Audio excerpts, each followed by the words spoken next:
What's going on, Griddle Nation? Chef Nathan Lippy here, back for another episode of Griddle Gear. In this video, I want to talk about our cutting board.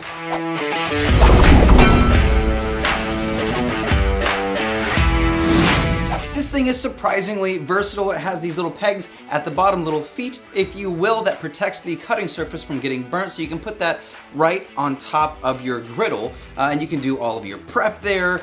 You can cut stuff on the cutting board, slide it right off onto the griddle. It saves on cleanup time, and it makes it really efficient. One of my other favorite parts is this is a really cool serving platter. So if you want to put a bunch of beautiful Blackstone griddled food right onto your cutting board, you can take it from the griddle to the table and serve in style. This thing is really, really fun. I have a couple of them. I really, really like them. You guys can find more information on our little cutting boards at blackstoneproducts.com. It's a fun little tool to add to your arsenal. So if you guys want to make things more efficient and just, go to town on your griddle, slide it off right onto your griddle top, our little cutting board is the tool for you. Be sure to go to blackstoneproducts.com. If you're on YouTube, click that subscribe button and the little bell icon to make sure you get videos every time we post. I'm Chef Nathan Lippy, and I'll see you guys in the next video.